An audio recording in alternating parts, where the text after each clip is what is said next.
selon où on se trouve à Genève, on est dans une dynamique très différente. Il faut préciser que les taux hypothécaires sont quand même historiquement bas. Je pense qu'aujourd'hui, un bail de 20 ans se négocie avec des conditions exceptionnelles. C'est un bon moment pour s'engager. Snapshot 2021.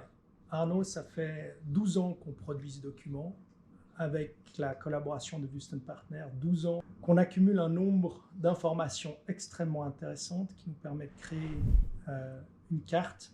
C'est très utile à nos clients. Le développement immobilier prend beaucoup de temps.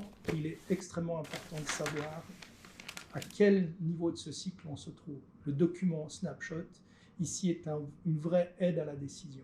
On a différents éléments sur lesquels on insiste dans ce snapshot. Le Covid, la pandémie a évidemment eu un effet dramatique sur tout l'écosystème.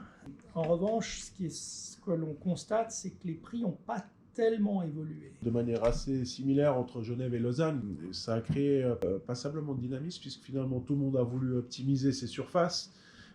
Ce qui fait que certains ont fait des bonnes affaires pour autant qu'ils étaient capables de se libérer de leur bail actuel. Donc en effet, un dynamisme assez intéressant et un impact assez léger sur les prix.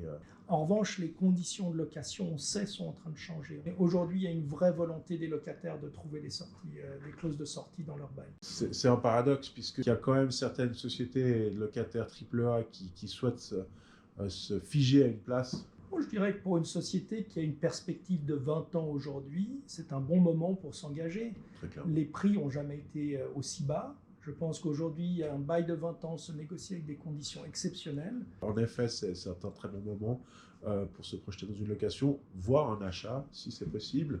Un autre élément que l'on aime bien monitorer, c'est les grands projets genevois et lausannois à venir, parce que c'est finalement une perspective de notre parc immobilier de demain.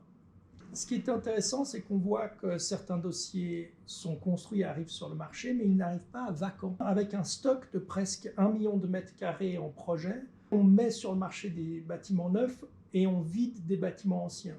Donc en termes écologiques, on occupe des bâtiments qui sont beaucoup plus efficaces. Et ça oblige des bâtiments plus anciens de se rénover, de se transformer, peut-être même de se transformer de commercial en logement. C'est un vaste sujet qu'on évoque souvent, mais c'est qu'en construisant des immeubles commerciaux neufs qu'on arrivera à générer cet effet. Chaque année, on est impressionné par la quantité de mètres carrés en projet, mais je pense que c'est un très bon signe et qu'il faut pas hésiter à l'encourager.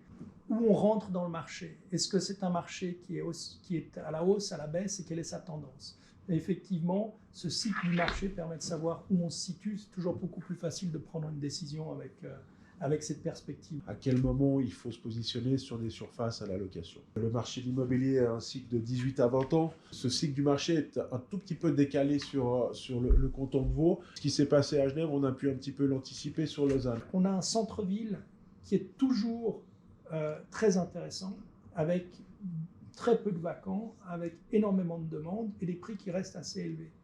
A contrario, on a une zone aéroport avec énormément de vacants, très peu de demandes et des prix qui baissent.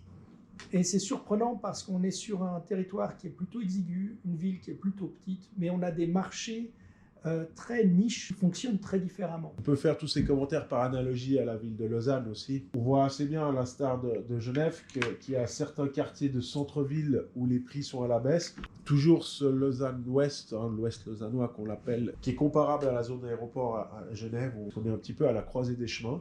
Donc c'est une zone qui reste toujours assez demandée. On voit néanmoins que c'est une zone qui ne prend pas beaucoup de prix au mètre carré puisqu'elle est assez stable. Plus on se dirige vers le centre et Lausanne-Est, plus c'est un petit peu plus compliqué et les prix augmentent. Donc on voit qu'on a des marchés entre Genève et Lausanne qui sont plutôt dynamiques, malgré la pandémie, et qui continuent à croire au futur économique de la région, ce qui est plutôt rassurant. C'est rassurant, il faut penser mutation, il faut penser et se réinventer, je pense que c'est le mot-clé. C'est juste quand on n'a pas les perspectives claires, quand l'avenir est incertain, la flexibilité, c'est le mot d'ordre. Exact.